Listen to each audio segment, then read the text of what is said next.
آپ کے آنسو نہیں رکیں گے کس ظلم کہتے ہیں آپ وہ 13 حدیثیں پڑھیں آپ کے آنسو نہیں رکیں گے کہ کس ظلم کے ساتھ اجر بن عدی کو قتل کیا گیا. میں کہتا ہوں وہ 13 حدیثیں جب ضعیف ثابت ہو گئی تم اپنے آنسو کو کیا کریں گے؟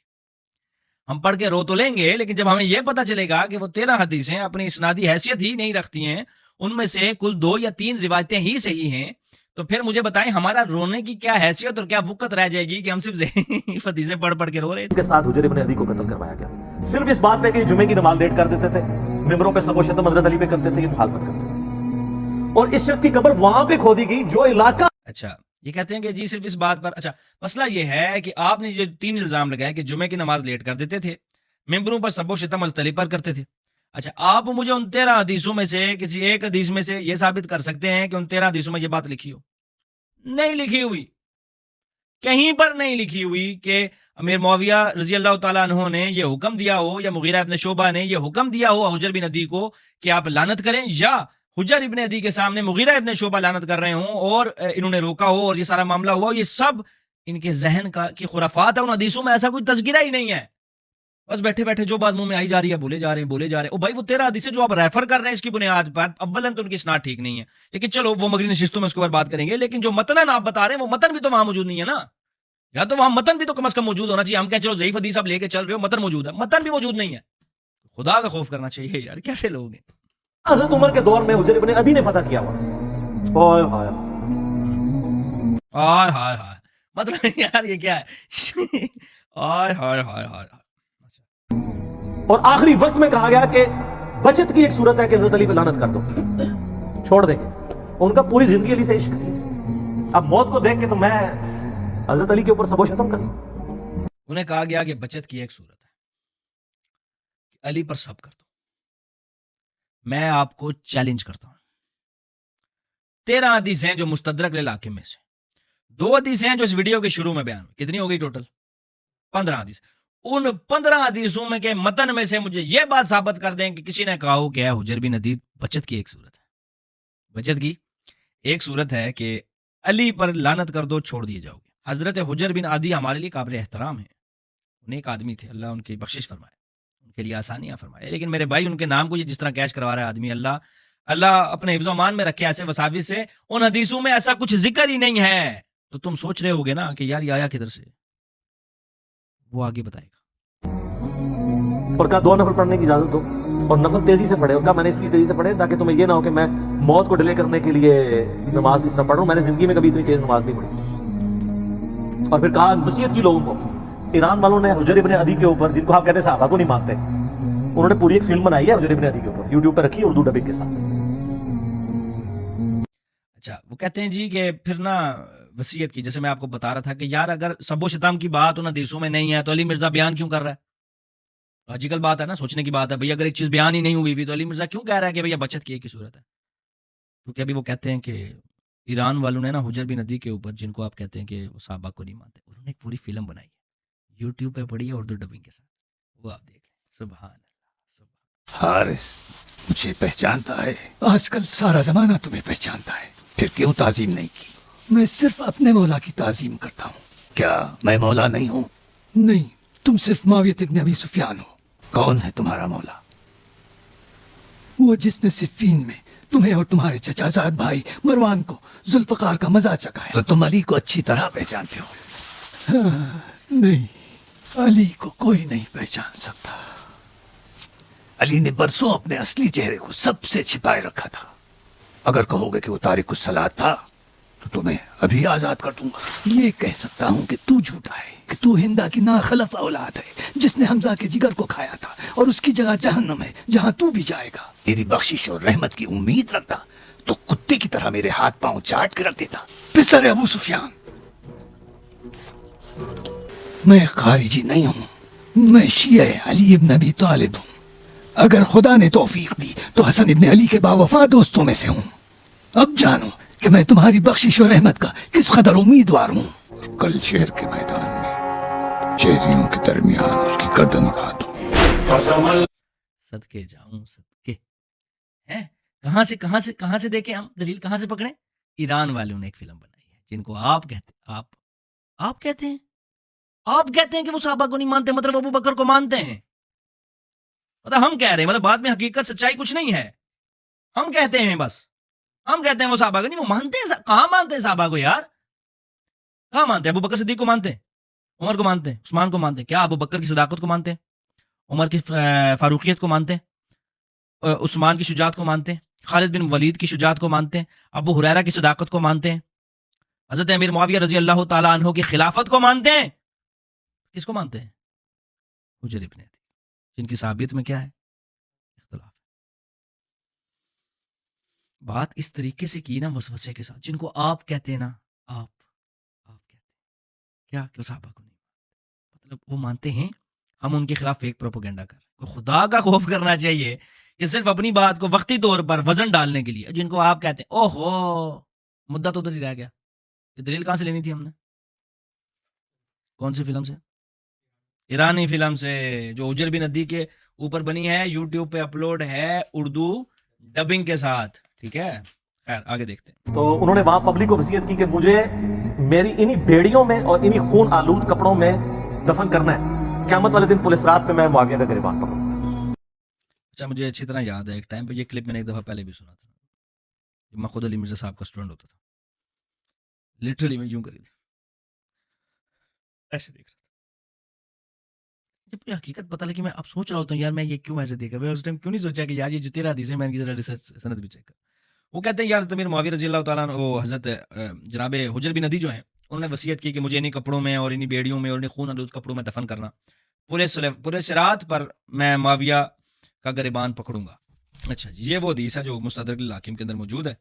وہ کہتے ہیں میری بیڑیاں مجھ سے نہ اتارنا، نہ ہی میرے جسم سے میرا خون دھونا، مجھے میرے انہی کپڑوں میں کفن دینا، کیونکہ میرا جھگڑا ہوگا۔ کیا ہوگا؟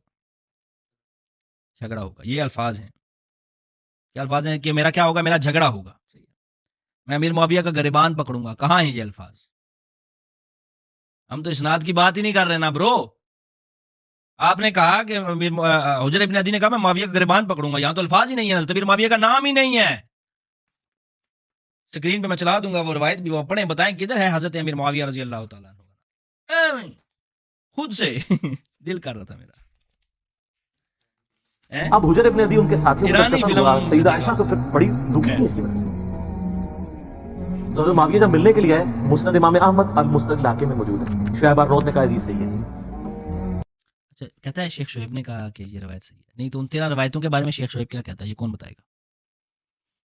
یہ میرے ہاتھ میں ریسرچ پیپر ہے، ٹھیک ہے، یہ میرے پاس ہی رہتا ہے، یہ حدیث نعمت کے طور پر برکتوں کے لیے میں نے اپنے پاس ہی رکھا ہوتا ہے 24 آور، جہاں میں لیٹا ہوں میرے تھرانے پڑا ہوتا ہے، برکتیں بڑی برکتیں اس کی۔ تو اس کے اندر آپ نے شیخ شعیب الرنود سے بھی لے لی، ارشاد اللہ قصری صاحب سے لے لی، حسین سلیم صاحب سے بھی لے لی، زبیر علی زئی صاحب سے بھی لے لی، امام حاکم سے بھی لے لی، امام ترمذی سے بھی تحکیم لے لی۔ مجھے بتاؤ یہ جو مستدرک للحاکم کی روایات اب لوگوں کو پڑھنے کا درس دے رہے تھے، اس وقت آپ نے کون سے محدث کی تحکیم یوز کی ان حدیثوں کو صحیح کہنے کے لیے؟ یہ کون بتائے گا؟ اچھا مزے کی بات، میں ایک اور بات پہ حیران ہو رہا تھا، یہ روایات انہوں نے ریفر کی ہیں، یہ پڑھی کیوں نہیں ہے؟ سوچنے کی بات نہیں ہے، مطلب میں آپ کو ریفر کر رہا ہوں کہ وہ 13 روایتیں پڑھ لیں، 15 منٹ بھی نہیں لگتے ہیں، یہ 15 روایتیں پڑھ کے فارغ ہو جاتے، 5 منٹ تبصرہ کرتے، ٹھیک ہے، 50 منٹ وہ ہو گئے اور 15 روایتیں ہو گئی تو بس کام ختم۔ لیکن کیوں نہیں پڑھی انہوں نے وہ 15 روایتیں؟ ان کو پتا تھا کہ ان روایتوں کے متون کے اندر جھول ہے، ان کی اسناد کے اندر جھول ہے، انہوں نے جان کے نہیں پڑھی، اگر یہ پڑھ دیتے تو اس کی تعویل بھی کیا پتہ یہ نہ کر پاتے۔ کہا معاویہ تجھے کوئی خوف نہیں آیا؟ تو نے حجر ابن عدی اور ان کے ساتھیوں کے ساتھ جو کچھ کیا، اور تجھے ڈر نہیں لگتا کہ میں ایک بندہ مقرر کروں جو چھپ کے تیرے اوپر وار کرے اور تجھے قتل کر دے؟ یعنی حضرت عائشہ کا غصہ کس لیول کا تھا؟ اچھا یہ وہی روایت ہے جس کی اسنادی حیثیت میں شروع میں بتا چکا ہوں، ٹھیک ہے، کیا معاویہ تجھے ڈر نہیں لگتا کہ خوف نہیں آیا، تو نے حجر ابن عدی کے ساتھیوں کو کے ساتھ جو کچھ کیا، تجھے ڈر نہیں لگتا کہ میں ایک بندہ مقرر کروں جو چھپ کر تیرے اوپر وار کرے اور تجھے قتل کر دے؟ یہ روایت کی میں سند ویڈیو کے سٹارٹ میں بالکل سٹارٹ میں بیان کر چکا ہوں کہ میں گریلا وار کروا کے تجھے مروا نہ دوں؟ تو انہوں نے کہا کہ ام المومنین ہم آپ سے ایکسپیکٹ نہیں کرتے کہ آپ ایسا کریں گی، کیونکہ ہم نے نبی علیہ السلام سے سنا ہے کہ مومن کبھی چھپ کے بات نہیں کرتا۔ لوگوں کو حدیثیں سنانی،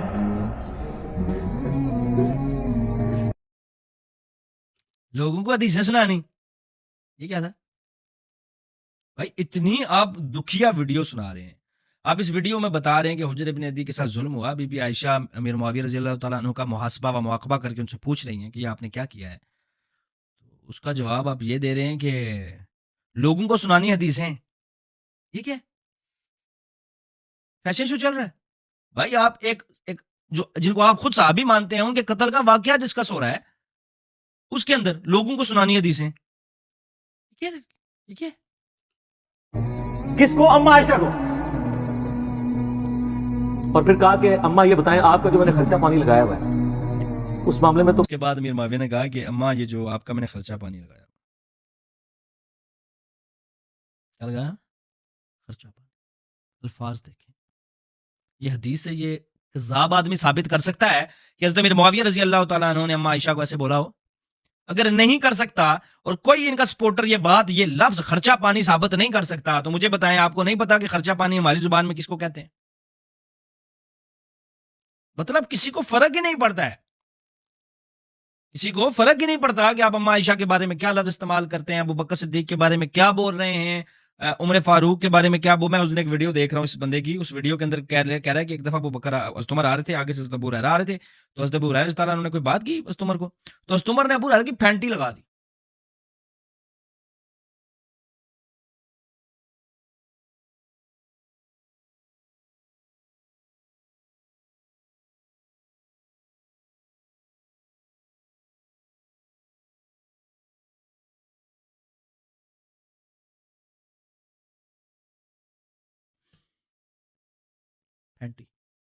پھینٹی لگا. یار تو خدا کا خوف کرنا چاہیے یار, یہ حدیثیں پڑھ رہے ہو یا اپنے ابو کے اقوال پڑھ رہے ہو کہ جو منہ میں آ رہا ہے ڈالے جا رہے ہو, جو منہ میں آ رہا ہے.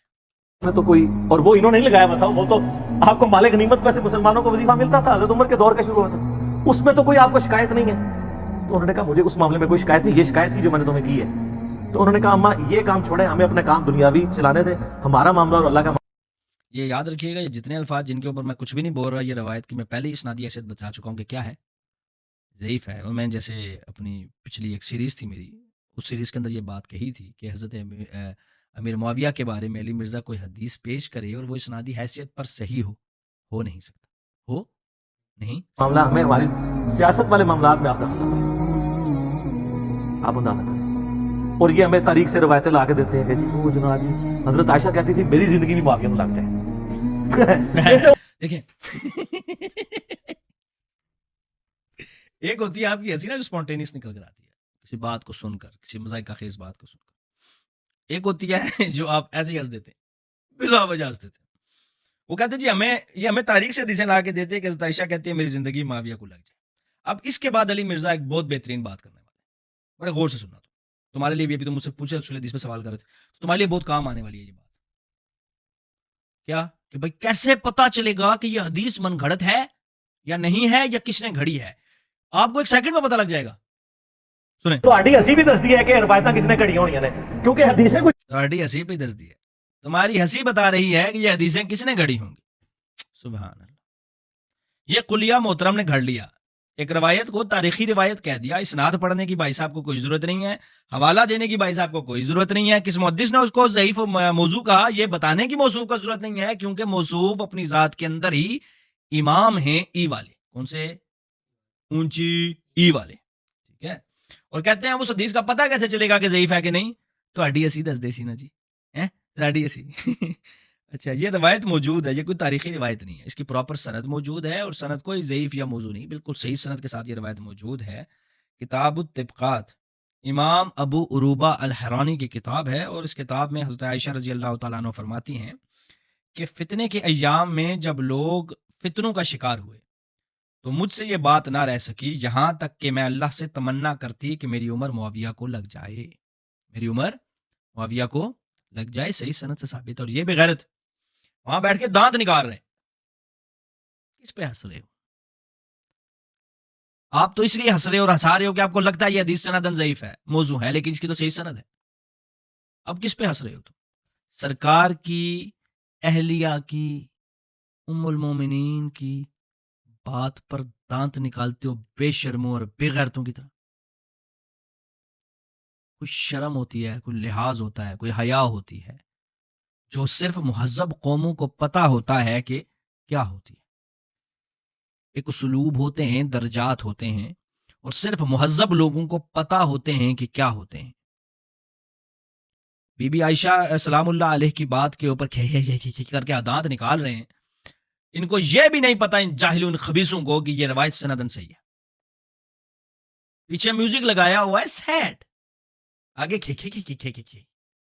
مسخرہ پن چل رہا ہے. یہ دین ہے یا مذاق ہے یار؟ کوئی علمی بات کرو, کوئی بات کرو یار. اور مجھے تو حیرانی اس بندے پہ ہے جس نے ایڈٹ کیا ہے. کم از کم یہ تو نکال دے بیچ میں سے. یہ رہا پیچھے وہ سیڈ میوزک چل رہا ہے, آگے یہ دانت نکال رہے ہیں بغیرت. کچھ اور بتا رہی ہیں, ٹھیک ہے, حدیثیں کچھ اور بتا رہی. خیر, ہمارا یہ کلپ یہیں تک تھا. ٹھیک ہے, ہم نے جتنا ہو سکا تمیز کے دائرے میں رہ کر برداشت کرتے ہوئے موصوف کا یہ کلپ دیکھا. اب تو بھائی صاحب کی 5 منٹ کا کلپ میرے سے برداشت نہیں ہوتا. تو انشاءاللہ اگلی نشست میں اندر ہم حجر بن عدی کی صحابیت پر بات کریں گے اور ان 13 حدیثوں کو بالخصوص پڑھیں گے کہ ان 13 حدیثوں میں آخر ایسا ہے کیا کہ جن کو پڑھنے سے ہمیں رونا آئے گا. تو دعاؤں میں یاد رکھیے گا. اللہ آپ کو اور ہمارا حامی و ناصر ہو. السلام علیکم ورحمۃ اللہ وبرکاتہ.